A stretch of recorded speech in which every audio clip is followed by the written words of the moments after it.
উপস্থিত হয়েছি সিংহলগ্নের 12টা ঘরে দেবগুরু বৃহস্পতির প্রভাব নিয়ে আলোচনা করার জন্য। সিংহলগ্নে দেবগুরু সর্বাধিক কারক গ্রহ হয়। সিংহলগ্নে গুরু মূল ত্রিকোণের অধিপতি হয়, অর্থাৎ পঞ্চম ঘরের অধিপতি হয়। আর এর সাথে সাথে গুরুর আর একটা রাশি অষ্টম ঘরে হয়। কিন্তু তা সত্ত্বেও এই লগ্নে গুরুকে সর্বাধিক কারক গ্রহের সংজ্ঞা প্রাপ্ত হয়, সর্বাধিক শ্রেষ্ঠ লাভ প্রদান করে। এবার জেনে নেওয়া যাক সিংহ লগ্নের 12টা ঘরে গুরু কেমন প্রভাব দেবে। আমি গ্রহের ফলাফল বলার সময় গ্রহের তাৎকালিক মিত্রতা ও তাৎকালিক শত্রুতা নিয়ে বলবো। এটা নিয়ে আমার চ্যানেলে ভিডিও বানানো আছে, তাও জানিয়ে রাখি। ধরা যাক সিংহলগ্নে গুরু দশম ঘর বা কর্মস্থানে বসেছে, যার অধিপতি হয় শুক্র। এবার জন্মকুণ্ডলিতে শুক্র যদি দশম ঘরের সামনের 3টে ঘর অর্থাৎ একাদশ, দ্বাদশ বা লগ্নের ঘরে বসে, তাহলে গুরুর সাথে শুক্রের তৎকালিক মিত্রতা হবে। বা শুক্র যদি দশম ঘরের পিছনের 3টে ঘরে হয়, যেমন নবম, অষ্টম বা সপ্তম ঘরে হয়, তাহলেও গুরুর সাথে তৎকালিক মিত্রতা হবে। আর কুণ্ডলীর বাকি ঘরগুলোয় শুক্র থাকলে গুরুর সাথে তৎকালিক শত্রুতা হবে। এছাড়াও ফলাফল বলার সময় বিষম রাশি ও সাম রাশি নিয়ে বলবো।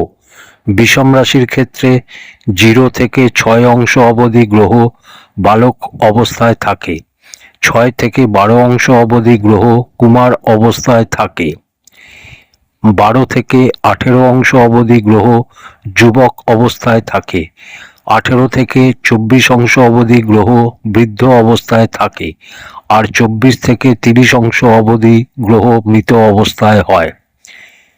সাম রাশির ক্ষেত্রে 0 থেকে 6 অংশ অবধি গ্রহ মৃত অবস্থায় হয়, 6 থেকে 12 অংশ অবধি গ্রহ বৃদ্ধ অবস্থায় হয়, 12 থেকে 18 অংশ অবধি গ্রহ যুবক অবস্থায় হয়, 18 থেকে 24 অংশ অবধি গ্রহ কুমার অবস্থায় হয়, আর 24 থেকে 30 অংশ অবধি গ্রহ বালক অবস্থায় হয়।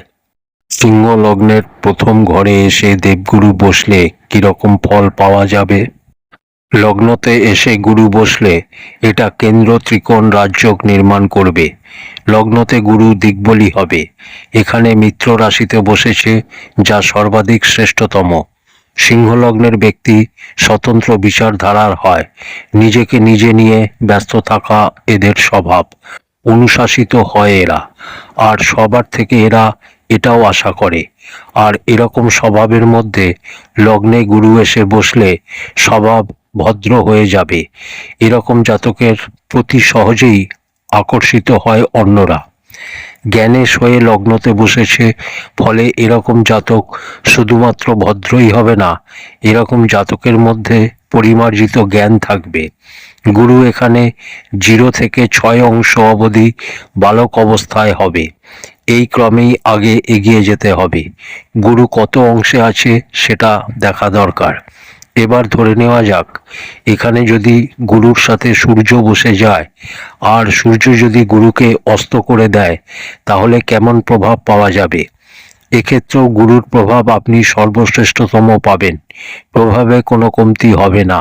কিন্তু অস্ত হয়ে যাওয়া অবস্থায় গুরুর দৃষ্টি সম্বন্ধিত লাভ খুব কম মাত্রায় পাবেন। কিন্তু তার মানে এই নয় যে আপনি গুরুর প্রভাব পাবেন না। এখানে লগ্নতে যদি অস্তও হয়ে যায়, তাহলেও আপনি বুদ্ধিমান হবেন, আপনাকে দূরদর্শী বানাবে, আপনি পরাক্রমী হবেন, এবং আপনি এতটাই পরাক্রমী হবেন যে প্রত্যেকটা জিনিস পাবার জন্য প্রয়ত্নশীল হবেন, আর প্রয়ত্ন করে সেই প্রত্যেক বস্তু যা আপনার চাহিদার তা আপনি প্রাপ্ত করবেন। তাই অস্ত হলেও আপনি শ্রেষ্ঠ লাভ পাবেন। এবার যদি গুরু এখানে মৃত অবস্থায় হয়, তাহলে কি হবে? মৃত হলে সবার প্রথম সমস্যা জ্ঞানের ক্ষেত্রে আসবে। জ্ঞান কমজোর হবে, সন্তানের ক্ষেত্রে সমস্যা আসবে। কারণ গুরু যে ভাবের অধিপতি, সেই ভাব সম্বন্ধিত প্রভাবে কমজোরিতা আনবে। কারণ এখানে আপনার ব্যক্তিত্বের সাথে জড়িত আছে। শিক্ষার ক্ষেত্রে বাধাবিঘ্ন উৎপন্ন হবে। মৃত অবস্থায় হলে নিশ্চিত রূপে গুরু কমজোর হয়ে যাবে। এবার যদি গুরু বক্রী হয়ে যায় তাহলে কি হবে? বক্রী হয়ে গেলে প্রভাব কমজোর হবে, নিম্নতা আসবে। তা বলে সমাপ্ত হবে না, এটা খেয়াল রাখবেন। বক্রী হয়ে গেলে প্রভাবে নিম্নতা আসবে। যতটা শ্রেষ্ঠ ফল আপনার পাওয়ার কথা ততটা শ্রেষ্ঠ ফল আপনি পাবেন না, তা সে সন্তানের সুখ হোক বা জ্ঞানের সুখ। সবসময় মনে রাখতে হবে যে যখন আমরা কোনো গ্রহের প্রভাব সম্বন্ধে জানব, তখন সবার প্রথম সেই গ্রহের কারকত্বে কি কি আসে, সেই গ্রহের আন্ডারে কি কি জিনিস আসে, সেই জিনিসগুলোর উপর খেয়াল রাখতে হবে। কারণ সেই গ্রহ যখন কমজোর হবে তখন নিজের কারকত্বের আন্ডারে যে সমস্ত জিনিস আছে সেগুলোকে কমজোর করে দেবে। তো এখানে বসা গুরু যদি মৃত অবস্থায় হয় তাহলে গুরু সম্বন্ধিত জিনিসের প্রভাব কমজোর হয়ে যাবে, ফলে তার প্রভাব আপনি কম পাবেন। গুরুর পঞ্চম দৃষ্টি পঞ্চম ঘরে পড়বে, যা গুরুর নিজেরই রাশি, যা সর্বাধিক শ্রেষ্ঠ। সন্তান সুখ, জ্ঞানের সুখ সম্পূর্ণ প্রদান করবে। গুরুর সপ্তম দৃষ্টি সপ্তম ঘরে পড়বে, যা দাম্পত্যর ভাব, ফলে বিবাহিত জীবনকে জবরদস্ত বানাবে, সুখকর বানাবে, ব্যবসাকে শ্রেষ্ঠ বানাবে। গুরুর নবম দৃষ্টি নবম ঘর বা ভাগ্যভাবে পড়বে, যেটা মঙ্গলের রাশি, মিত্র রাশি। এখানে গুরু অতি বিশিষ্ট কারক হয়। গুরুর দৃষ্টি ভাগ্যভাবে পড়লে আর যদি এখানে মঙ্গল বসে যায় তাহলে বলার অপেক্ষা রাখে না যে আপনার থেকে ভাগ্যবান আর কেউ হবে না, কারণ এটা মহাভাগ্যবান যোগ তৈরি হবে। সিংহ লগ্নের দ্বিতীয় ঘরে বসে দেবগুরু কেমন ফল দেবে? পঞ্চমে শয়ে ধনভাবে এসে গুরু বসলে সপ্তম দৃষ্টিতে অষ্টম ঘর অর্থাৎ নিজের রাশিকেই দৃষ্টি দেবে। এখানে ধন ভাব কন্যা রাশি, যার অধিপতি বুধ। বুধের সাথে গুরুর তৎকালিক মিত্রতা দেখতে হবে। কন্যা রাশি হচ্ছে সাম রাশি, তাই 0 থেকে 6 অংশ অবধি মৃত অবস্থায় হবে, 6 থেকে 12 অংশ অবধি বৃদ্ধ অবস্থায় হবে। বুধের সাথে গুরুর তৎকালিক মিত্রতা হয়ে গেলে জীবনকালে ধন সম্বন্ধিত কখনো কোনো সমস্যা হবে না। অষ্টম ঘরে মীন রাশি অর্থাৎ গুরুর নিজের রাশি হবার কারণে এই ভাবের প্রভাবে বৃদ্ধি ঘটাবে, ফলে আয়ুর বৃদ্ধি ঘটাবে, আধ্যাত্মর বৃদ্ধি ঘটাবে, আকস্মিক ধন প্রদান করবে। অষ্টম ঘরে দৃষ্টি আপনার জন্য লাভদায়ক সিদ্ধ হবে, ক্ষতিকারক নয়। গুরুর পঞ্চম দৃষ্টি ষষ্ঠ ঘরে পড়বে, যা নীচ দৃষ্টি। তৎকালিক মিত্রতায় হলে রোগ ঋণ শত্রু জীবনকালে হলেও ক্ষতি খুবই সামান্য পরিমাণে হবে, অর্থাৎ ন্যায়ের সমান। গুরুর নবম দৃষ্টি দশম ঘর বা কর্মস্থানে পড়বে, এখানে মিত্র দৃষ্টি পড়বে না। তৎকালিক শত্রুতায় হলে আপনার কষ্ট হবে। বুধের সাথে তৎকালিক শত্রুতা হলে ষষ্ঠ ঘরে দৃষ্টির ফলে রোগ ঋণ শত্রু নিয়ে সমস্যা, আর কর্মস্থানে দৃষ্টির ফলে কার্যক্ষেত্রে লাগাতার আপ ডাউন স্থিতি তৈরি হবে। ভালো কাজ করার পরও আপনি সেই ক্রেডিট পাবেন না যার যোগ্য আপনি। তৎকালিক মিত্রতায় হলে কার্যক্ষেত্রে শ্রেষ্ঠ লাভ, আয়ুর শ্রেষ্ঠ লাভ, আর রোগ ঋণ শত্রু সম্বন্ধিত যে কোনো সমস্যা জীবনকালে এলে তা ভালোভাবে মিটে যাবে। গুরু এখানে অস্ত বা মৃত হলে কি হবে? অস্ত হলে সূর্যের কারণে হবে।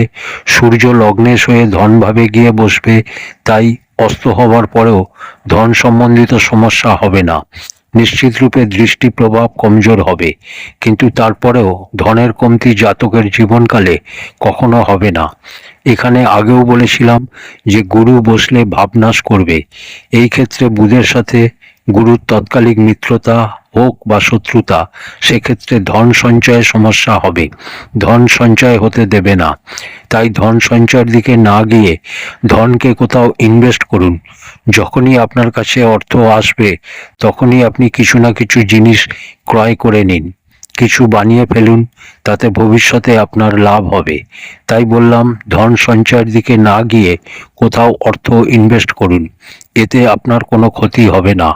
সঞ্চিত ধনের উপর গুরুরই অধিকার হয়, তাই সোজা ব্যাপার যে ভাবনাশ করলে ধন সঞ্চয় হতে দেবে না। এটা আত্মীয় স্বজনরাও ঘর, তাই ভাবনাশ করলে আত্মীয় স্বজনও হতে দেবে না, পরিবার বাড়তে দেবে না, এরকম অনেক ধরনের সমস্যা তৈরি করতে পারে। এখানে বসে গুরু বক্রী হয়ে গেলে প্রভাবে কোনো নিম্নতা আসবে না, প্রভাব আপনি এনার শ্রেষ্ঠ পাবেন। কার্যক্ষেত্রে, আয়ুর ক্ষেত্রে ও রোগ ঋণ শত্রুর ক্ষেত্রে আপনাকে শ্রেষ্ঠ লাভ দেবে। মনে রাখতে হবে যে গুরুর দৃষ্টি যেখানেই পড়ে সেই ভাব সম্বন্ধিত প্রভাবে বৃদ্ধি ঘটে। নিজের পীড়িত হয়ে গেলে দৃষ্টির লাভ আপনি শ্রেষ্ঠ পাবেন না। পীড়িত না হলে যেখানে যেখানে দৃষ্টি দেবে সেই ভাবের প্রভাবে বৃদ্ধি ঘটাবে, ফলে ষষ্ঠ ঘরে দৃষ্টি দিয়ে ষষ্ঠ ঘরেরও বৃদ্ধি ঘটাবে, রোগ ঋণ শত্রুরও বৃদ্ধি ঘটাবে। কিন্তু গুরু সর্বাধিক শুভ গ্রহ, সমস্যা দেবে, কিন্তু সেই সমস্যা থেকে বেরোবার রাস্তাও গুরুই প্রদান করবে। সিংহ লগ্নের তৃতীয় ঘরে বসে দেবগুরু কিরকম ফল দেবে? এখানে এসে গুরু বসলে কুণ্ডলীর পঞ্চমেশ ও অষ্টমেশ হয়ে পরাক্রম ঘরে বসবে। এখানে মিত্র রাশিতে হবে না, গুরু শুক্রের নৈসর্গিক শত্রু হয়। এখানে এসে বসলে আপনাকে অবশ্যই তৎকালিক মিত্রতা বা তৎকালিক শত্রুতা দেখে নিতে হবে। যদি তৎকালিক শত্রুতা হয় তাহলে ছোট ভাই বোনের সুখে কমতি চলে আসবে, আপনি শ্রেষ্ঠ পরাক্রম করতে পারবেন না, আপনার মধ্যে আলস্য আসবে, কোনো কাজ শুরু করে মাঝ রাস্তায় ছেড়ে দেওয়ার ভুল আপনি করতে থাকবেন। এখানে বসে পঞ্চম দৃষ্টি সপ্তম ঘর বা দাম্পত্যর ঘরে পড়বে, ফলে দাম্পত্যকে কমজোর করবে। সপ্তম দৃষ্টি ভাগ্যর ঘরে, ফলে ভাগ্যের লাভে কমতি, আর লাভ ভাবে দৃষ্টি দিয়ে ধন লাভেও কমতি করবে। এগুলো তখন হবে যখন তৎকালিক শত্রুতায় হবে। এছাড়াও অষ্টম ঘর থেকে পরাক্রম ঘর অষ্টম হওয়ার কারণে অষ্টমের প্রভাব দেওয়া শুরু করবে, আর অষ্টম থেকে অষ্টম হওয়ার কারণে আয়ুকে কমজোর করবে, জাতকের স্বাস্থ্যকে কমজোর করে দেবে, জাতককে আলস্য বানিয়ে দেবে। সেই অবস্থায় সোজা ব্যাপার যে সমস্যা তৈরি হবে। কিন্তু যদি তৎকালিক মিত্রতায় হয় তাহলে সেই অবস্থায় সাম হয়ে যাবে, আর সাম ভাবস্থ হওয়ার কারণে দাম্পত্য সম্বন্ধিত সমস্যা আসতে দেবে না, ব্যবসা সম্বন্ধিত সমস্যায় কমতি করবে, ভাগ্যর সুখ আপনি পাবেন, আর লাভের সুখও আপনি মোটামুটি পাবেন। পরাক্রম ঘরে গুরু ভাবনাশ করে না, ফলে ছোট ভাই বোনের সাথে খুব বেশি না পাওয়া গেলেও তাদের তরফ থেকে কোনো সমস্যা আপনার হবে না। এখানে বসে গুরু যদি অস্ত বা মৃত হয়ে যায় তাহলে কি হবে? অস্ত হলে সূর্য এখানে বসবে, আর সেই অবস্থায় সূর্য এখানে নীচ হবে। এবার সূর্য নীচ হয়ে গেল আর গুরুও কমজোর হয়ে গেল, ফলে রেজাল্ট শ্রেষ্ঠ আসবে না। এবার যদি গুরু মৃত হয় তাহলে কি হবে? মৃত হয়ে গেলে জ্ঞান ও সন্তান সম্বন্ধিত সুখে কমতি আসবে। এখানে বসে বক্রী হয়ে গেলে শ্রেষ্ঠ লাভ আপনাকে দেবে, কারণ অতি শত্রুতেও বক্রী হয়েছে, শত্রুতে বক্র হয়েছে, তাই শ্রেষ্ঠ লাভ আপনাকে দেবে, মিত্রর সমান রেজাল্ট দেবে। সিংহ লগ্নের চতুর্থ ঘরে বসে দেবগুরু কেমন ফল দেবে? সুখের ঘরে এসে গুরু বসলে প্রথমে এটা কেন্দ্র ত্রিকোণ রাজযোগ নির্মাণ করবে। এখানে মিত্র রাশিতে এসে বসবে, জ্ঞানের অধিপতি এসে সুখের ঘরে বসেছে, ফলে জাতকের জীবনকালে সুখের কমতি কখনো হবে না, জমি বাড়ি গাড়ির সুখে কোনো কমতি হবে না। এখানে বসলে ভাবনাশের কোনো ব্যাপার নেই। সেই অবস্থায় জমি বাড়ি গাড়ি সম্বন্ধিত যে সমস্ত সুখ হয় তা সব আপনি আপনার জীবনকালে প্রাপ্ত করবেন। প্রত্যেকটা সুখ আপনি প্রাপ্ত করবেন জীবনকালে যদি কুণ্ডলিতে আপনার চতুর্থ ঘরে গুরু বসে। তো এখানে বসলে কখনো কখনো গৃহে কলহের স্থিতি উৎপন্ন হতে পারে, যেহেতু গুরু এখানে অষ্টম ঘরেরও অধিপতি হয়। একটা কথা বলে রাখি, আপনার জীবনে যখনই গুরুর মহাদশা আসবে বা গুরুর অন্তর্দশা আসবে তখন সবার প্রথম আপনি ভালো ফল পাবেন, যেহেতু গুরু এখানে পঞ্চম ঘরের অধিপতি। পরে গিয়ে কিছু সমস্যা হবে। আপনি সিংহ লগ্নের হলে এটা মনে রাখবেন যে যখনই গুরুর মহাদশা আসবে তখন শুরু খুব ভালো হবে, আর পরে গিয়ে সমস্যা হবে। এর কারণ যেহেতু গুরু এখানে অষ্টম ঘরের অধিপতি, তাই এখানে মিত্র রাশিতে বসেছে, আর যদি মঙ্গল গুরুর সাথে বসে যায় বা চন্দ্রমা গুরুর সাথে বসে যায় তাহলে খুবই জবরদস্ত। মঙ্গল ও গুরুর জুতি সর্বশ্রেষ্ঠ রাজযোগ নির্মাণ করে, আর গুরুচন্দ্রের জুতি গজকেশরী যোগ নির্মাণ করে, যা খুবই শ্রেষ্ঠ যোগ। এখানে বসে গুরু যদি অস্ত হয়ে যায় তাহলে চিন্তার কোনো কারণ নেই, কারণ অস্ত হলে সূর্য এখানে বসবে। সূর্য 7 হওয়াতে অত্যন্ত শ্রেষ্ঠ হবে, কারণ সূর্যও মিত্র রাশিতে হবে। লগ্নেশ হয়ে সুখের ঘরে বসবে, তাই সূর্যের সাথে হওয়াতে কোনো সমস্যা নেই। আপনাকে বুদ্ধিমান, সরকারি ক্ষেত্রে, প্রশাসন, শাসনে প্রত্যেকটা ক্ষেত্র থেকে লাভ প্রদান করাবে। গুরুর পঞ্চম দৃষ্টি অষ্টম ঘরে পড়বে। অষ্টমের দৃষ্টি আপনার জন্য লাভকারী সিদ্ধ হবে। গুরুর সপ্তম দৃষ্টি দশম ঘর বা কর্মস্থানে পড়বে। কর্মস্থলে গুরুর দৃষ্টি আপনার জন্য লাভই লাভ প্রদানকারী হবে। আর গুরুর উচ্চ দৃষ্টি নবম দৃষ্টি দ্বাদশ ঘরে পড়বে, এটাও আপনার জন্য সর্বশ্রেষ্ঠ ফল প্রদাতা হবে উচ্চ দৃষ্টি বলে। অর্থাৎ চতুর্থে বসা গুরু আপনাকে শ্রেষ্ঠ লাভ দেবে। এখানে বসে বক্রী হয়ে গেলে রেজাল্ট কমজোর হবে, আপনি গুরুর শ্রেষ্ঠ লাভ পাবেন না। যে জিনিসের লাভ আপনাকে দেবে, অর্থাৎ সুখের ভাবে বসে কখনো কখনো সুখ প্রাপ্ত তো হবে, কিন্তু সুখ থাকা সত্ত্বেও সেই সুখ ভোগ করতে পারবেন না জাতক। অর্থাৎ এখানে বসে বক্রী হলে রেজাল্টে নিম্নতা আসবে বা রেজাল্ট কমজোর হবে। সিংহ লগ্নের পঞ্চম ঘরে বসে দেবগুরু কেমন ফল দেবে? এখানে গুরু বসলে স্বগৃহী হয়ে বসবে, কারণ পঞ্চমে নিজের রাশিতেই এসে বসেছে। এখানে বসলে ভাবনাশের স্থিতি হবে না। নিজের ঘরে বসে সন্তানের সম্পূর্ণ সুখ দেবে, জ্ঞানের সম্পূর্ণ সুখ দেবে। কিন্তু একটা জিনিস মনে রাখতে হবে, কারণ কথা ভাবনাশের, আর কোনো বিকল্প থেকে ভাবনাশ যদি সমাপ্ত হয় তাহলে এটা অবশ্যই খেয়াল রাখতে হবে যে কোনো বিকল্প থেকে জাতক এই সুখ প্রাপ্ত করছে। দেবগুরুর কাজ হচ্ছে পঞ্চমে বসে ভাবনাশ করা, কিন্তু যেটা বললাম যে স্বগৃহী হয়ে গেলে ভাবনাশের প্রভাব নায়ের বরাবর পাওয়া যায়। কিন্তু এরপরেও কখনো কখনো দেখা যায় যে এরকম জাতকের সন্তানের সাথে মতভেদের স্থিতি বা দূরত্ব তৈরি হয়ে যায় জীবনকালে, যদিও এর সংখ্যা খুব কম। এখানে বসে বক্রী হয়ে গেলে মোটামুটি, অর্থাৎ সুখ তো প্রদান করবে অবশ্যই, এতে কোনো কমতি হবে না। ত্রিকোণের অধিপতি ত্রিকোণেই এসে বসেছে, ফলে এটা অত্যন্ত ভালো স্থিতি তৈরি হবে। অতি বিশিষ্ট কারক হয়ে যাবে গুরু এখানে, তাই এখানে শ্রেষ্ঠ লাভ প্রদান করবে।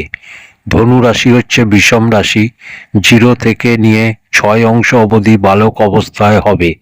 অংশ বল দেখে নেবেন। অস্ত হলে সমস্যা নেই, কারণ অস্ত হলে সূর্যের সাথে হবে, আর জ্ঞানভাবে সূর্য ও গুরুর জ্যোতি হয়ে গেলে সর্বাধিক শ্রেষ্ঠ হয়ে যাবে, কারণ সূর্য হচ্ছে পরাক্রম। এটা সবসময় মনে রাখতে হবে, যে খুব জ্ঞানী হবে সে পরাক্রমী কম হবে। জ্ঞানের সাথে পরাক্রম হয়ে গেলে যেমন মঙ্গল পরাক্রম হয়, তাই সোজা ব্যাপার যে জ্ঞানের সাথে পরাক্রম হয়ে গেলে শ্রেষ্ঠ রাজযোগ হয়ে যায়। আর সূর্য হচ্ছে রাজা, সূর্য হচ্ছে অনুশাসন, আর সে যদি জ্ঞানের সাথে হয়ে যায় তাহলে হয়ে যাবে শিক্ষক, কারণ তার কাছে এখন সব কিছু আছে। অনুশাসনের ক্ষমতা আছে, জ্ঞান তো আগে থেকেই আছে, আর সূর্য এসে গেলে সমাজকে নতুন দিশা দেখাবে, রাস্তা দেখাবে। এখানে বসে গুরু পঞ্চম দৃষ্টিতে ভাগ্যভাবকে দেখবে, ফলে ভাগ্যর লাভ। সপ্তম দৃষ্টি একাদশ ঘরে, ফলে লাভ জীবনকালে হতে থাকবে। আর নবম দৃষ্টি লগ্নে পড়ার ফলে জাতকের ব্যক্তিত্বকে আকর্ষণীয় বানাবে, সর্বশ্রেষ্ঠ বানাবে, অর্থাৎ লাভই লাভ। সিংহ লগ্নের ষষ্ঠ ঘরে বসে দেবগুরু কেমন ফল দেবে? এখানে গুরু বসলে নিচ রাশিতে বসবে। নিচ রাশিতে বসলেও নিচ ভঙ্গ হয়ে যাবে। নিচ ভঙ্গ আরও হয়ে যাবে যদি শনির দৃষ্টি পড়ে যায় তো। এখানে বসে গুরু কি ক্ষতি করবে? প্রথমে গুরু এখানে বিপরীত যোগে হবে, ক্ষতি কিছু করতে পারে। দেবগুরু সর্বাধিক শুভ গ্রহ, আর গুরু যদি নিজের রাশিতে না বসে তাহলে সবার প্রথম আপনাকে সাবধান করব যে ঋণ থেকে বাঁচুন, শত্রুতা থেকে বাঁচুন, রোগকে নিজের জীবনে জায়গা দেবেন না। বিশেষ করে পেটের খেয়াল রাখুন, কারণ রোগ হলে সমস্যায় পড়বেন। রোগ হলে লম্বা চলবে, তাই আপনাকে সাবধান হতে হবে। রোগকে জায়গা দিলে হবে না, শত্রুকে জায়গা দিলে হবে না, আর ঋণকে জায়গা দিলে হবে না। এখানে বসে যদি বক্রি হয়ে যায় তাহলে শ্রেষ্ঠ লাভ পাবেন। ষষ্ঠভাবে হওয়ার কারণে গুরুর নীচত্ব ভঙ্গ হবে। শনি দৃষ্টি পড়লেও নীচত্ব ভঙ্গ মানা হবে। আর যেটা বললাম যে বক্রি হয়ে গেলে বক্রি গুরু নিজ রাশিতে খুবই শ্রেষ্ঠ লাভ দিয়ে থাকে। নিজ রাশিতে হবার কারণে আপনার চিন্তার কোনো কারণ নেই। স্বাস্থ্যর খেয়াল শুধুমাত্র আপনাকে রাখতে হবে। স্বাস্থ্য সম্বন্ধিত সমস্যা আপনার হতে পারে, এর থেকে বেশি অন্য কোনো সমস্যা নেই। এখানে বসে গুরু পঞ্চম দৃষ্টিতে কর্মস্থানকে দেখবে। কার্যক্ষেত্রে কোনো সমস্যা হবে না, কোনো ঝামেলা হবে না। কখন? যখন গুরু বক্রি হয়ে যাবে। অত্যন্ত শ্রেষ্ঠ লাভ আপনি প্রাপ্ত করবেন বক্রি হলে। বক্রি হলে কার্যক্ষেত্রে লাভ। সপ্তম দৃষ্টি ব্যয়ের ঘরের ফলে ব্যয় সঠিক দিশাতে হবে। আর নবম দৃষ্টি ধনভাবে পড়ার ফলে অচল সম্পত্তি যা পৈতৃক হতে পারে, আর আপনার নিজের উপার্জিত ধন সঞ্চিত হবে আপনার জীবনকালে, কোনো কমতি হবে না। এখানে একটা বিচারণীয় ব্যাপার আছে যে গুরু এখানে এসে বসলে কি কি ক্ষতি হতে পারে। জ্ঞানের সয়ে ষষ্ঠ ঘরে এসে বসেছে, ফলে সন্তান ও জ্ঞানের ক্ষেত্রে আপনার কিছু কমতি মনে হবে। কিন্তু গুরু এখানে বিপরীত যোগও বানাচ্ছে, তাহলে তার কি লাভ পাওয়া যাবে না? অবশ্যই পাওয়া যাবে। কখন? যখন পরিস্থিতির মধ্যে আপনি সংঘর্ষ করতে করতে শেষে এসে পৌঁছবেন, তখন আপনার বিপরীত যোগ জাগ্রত হবে এবং আপনি শ্রেষ্ঠ লাভ পাবেন। অস্ত হয়ে গেলে কি হবে? অস্ত হলে সূর্যের কারণে হবে, তখন সমস্যা হবে আপনার, কারণ লগ্নে এসে ষষ্ঠস্থ হবে। আর লগ্নের অধিপতি ষষ্ঠ ঘরে বসলে এটা অবযোগ তৈরি করবে।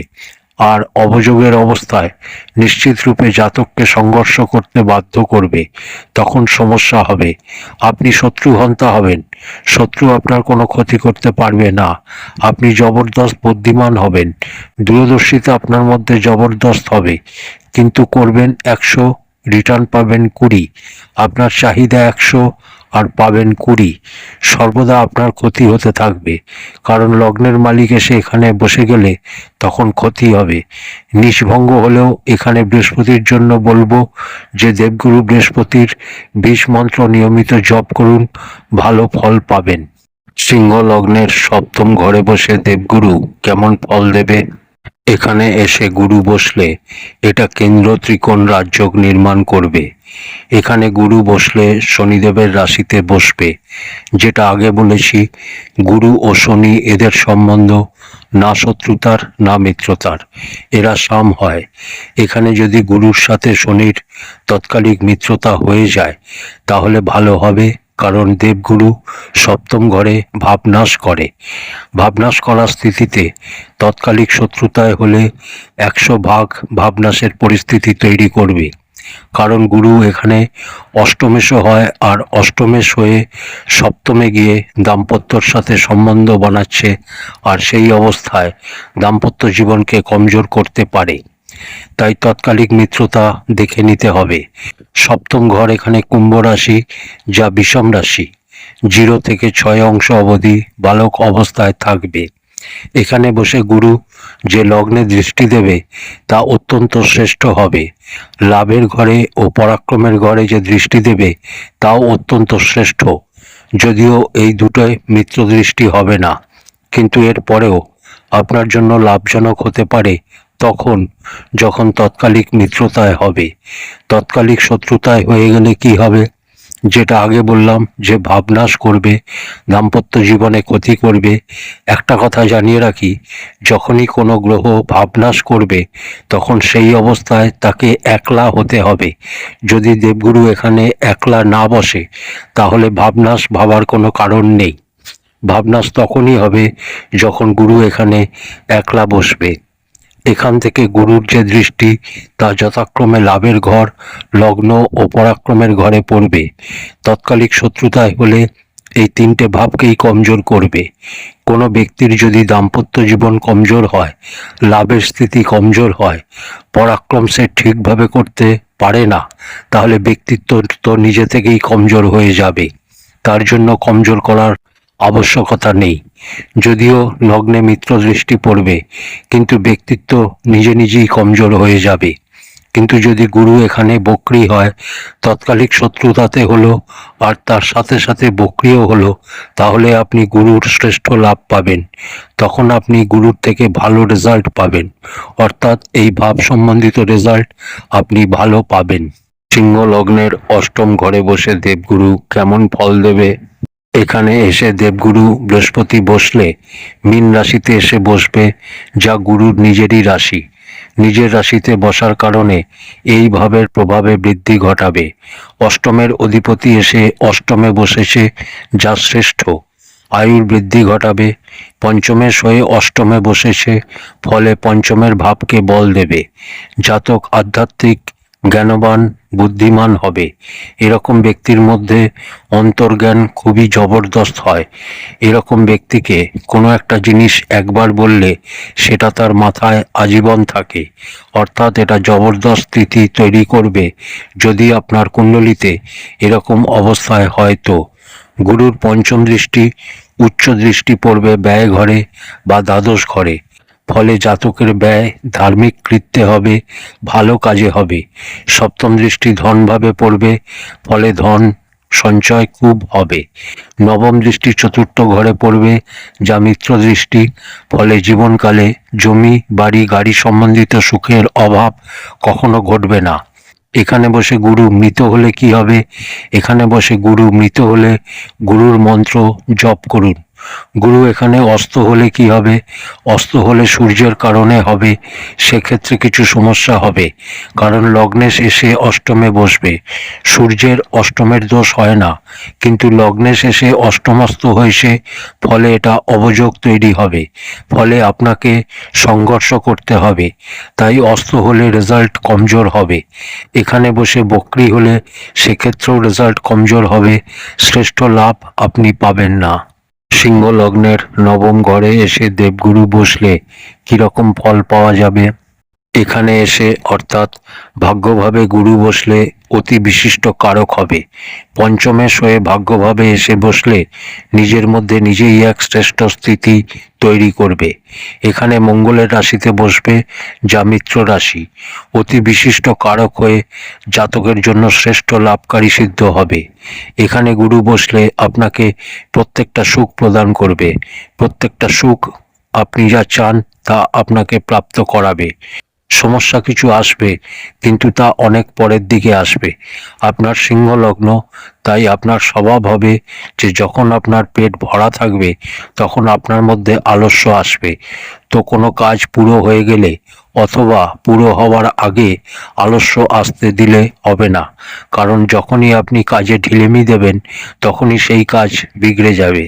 কারণ গুরু আপনার লগ্নে পঞ্চমেশ ও অষ্টমেশ হয়। কারণ গুরু শুরুতে অর্থাৎ পঞ্চমেশের ফল ভালো দেওয়ার সময় ভালো, আর পরে অর্থাৎ অষ্টমেশের ফল দেওয়ার সময় খারাপ প্রভাব দেবে, তাই সাবধান হতে হবে। এখানে বসা গুরু অস্ত হলে, মৃত হলেও গুরুর রেজাল্ট আপনি ভালো পাবেন। অস্ত হলে সূর্য এখানে বসবে, আর সূর্য এখানে বসলে উচ্চের হবে। সূর্য ও গুরুর জুতি এখানে হয়ে গেলে খুবই শ্রেষ্ঠ হয়ে যাবে। মৃত অবস্থায় হলে দেবগুরুর মন্ত্র জপ করুন। ধর্মভাবে এসে গুরু বসেছে, তাই ধর্ম করেই, ধর্মের কার্য করেই আপনার ভাগ্যর বৃদ্ধি ঘটবে। ধর্ম করলে ভালো ফল পাবেন। এখানে ভাবনাশের কোনো ব্যাপার নেই। এখানে বসা গুরুর পঞ্চম দৃষ্টি লগ্নে পড়বে, ফলে আপনার ব্যক্তিত্বকে চমকাবে। সপ্তম দৃষ্টি পরাক্রম ঘরে পড়বে, যা মিত্র দৃষ্টি হবে না, কিন্তু ভাগ্যভাবে বসে অতি বিশিষ্ট কারক হয়ে মিত্র দৃষ্টি না হওয়া সত্ত্বেও পরাক্রমের সুখ প্রদান করবে। ছোট ভাই বোনেরও সুখ দেবে, এতে কোনো কমতি হবে না। আর নবম দৃষ্টি পঞ্চম ঘর বা সন্তানের ঘরে দেবে।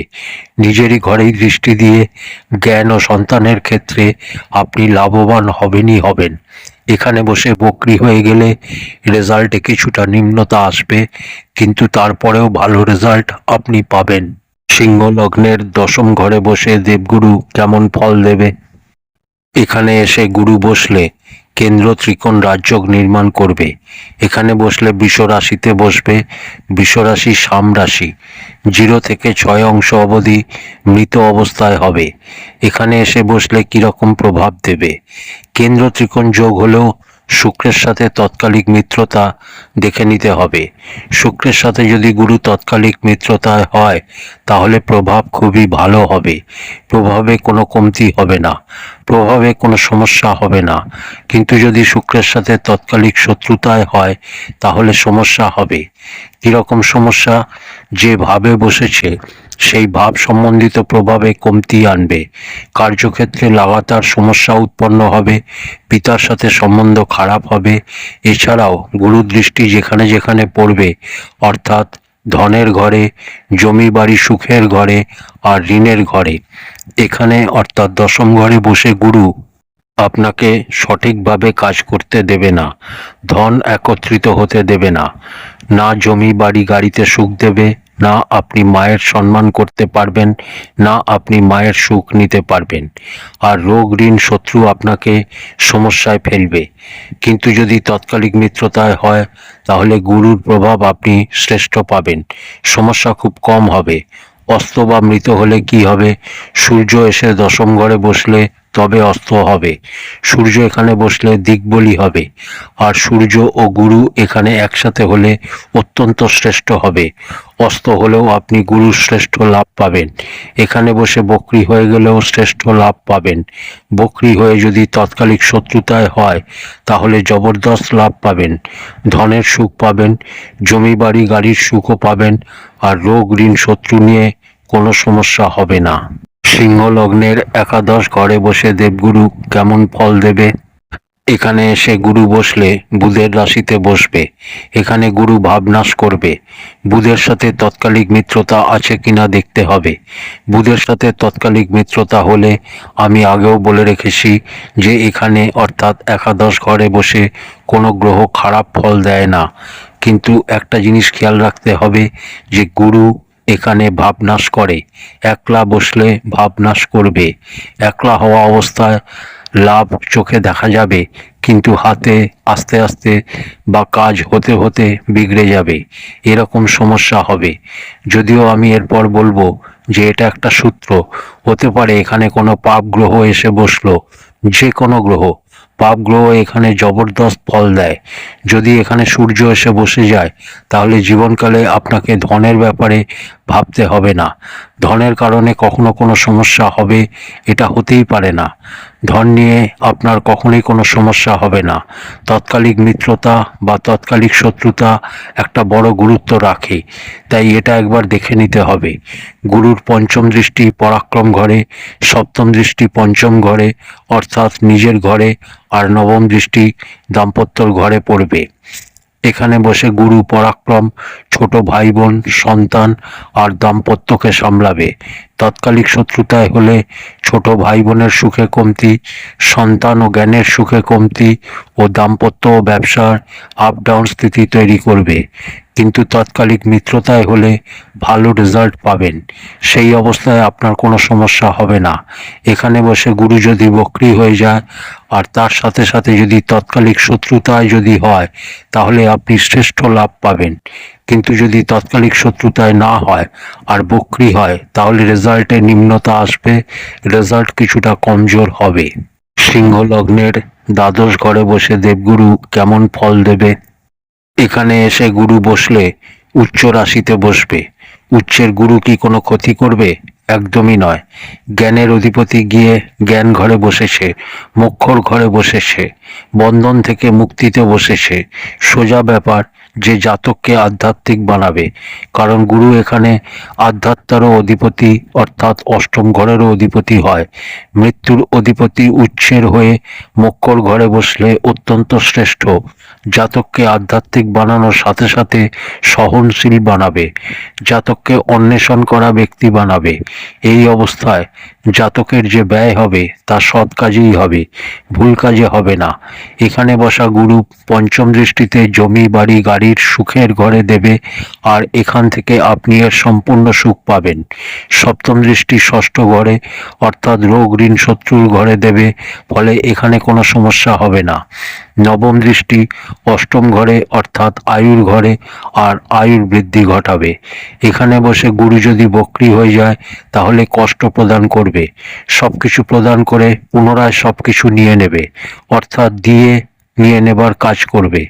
সবকিছু আপনার কাছে থাকবে কিন্তু তার সুখ আপনাকে নেবার সুযোগ দেবে না। এখানে গুরু বসলে বিপরীত যোগও নির্মাণ হবে, বিপরীত যোগের সর্বশ্রেষ্ঠ লাভ আপনি পাবেন। এবার যদি গুরু এখানে অস্ত হয়ে যায় অর্থাৎ সূর্য যদি এখানে বসে, সেই ক্ষেত্রে সূর্য অবযোগে যাবে, ব্যক্তিত্বকে কমজোর করে দেবে। যে কোনো রাজযোগের সম্পূর্ণ লাভ তখনই পাওয়া যায় যখন ব্যক্তিত্ব মজবুত হয়। ব্যক্তিত্ব কমজোর হলে তাহলে কোনো লাভ পাবেন কিভাবে? লগ্নের দ্বাদশে বসলে কমজোর হবে, কিন্তু যদি লগ্নের সাথে না হয় তাহলে নিশ্চিন্ত হয়ে যান, এখানে বসা দেবগুরু উচ্চ রাশিতে হয়ে আপনাকে সর্বশ্রেষ্ঠতম লাভ দেবে। যেখানে যেখানে গুরু দৃষ্টি পড়বে সেই ভাব সম্বন্ধিত প্রভাবে আপনি লাভ পাবেন। বক্রী হওয়া অবস্থায় লাভ কমজোর, আর বক্রী হওয়া অবস্থায় ষষ্ঠ ঘরে দৃষ্টিতে শত্রু থেকে দূরে থাকা উচিত। অষ্টমে দৃষ্টির ফলে আয়ুকে নিয়ে সাবধান হওয়া উচিত, আর চতুর্থ ঘরে দৃষ্টিতে মায়ের সাথে সম্বন্ধ ঠিক রাখা উচিত।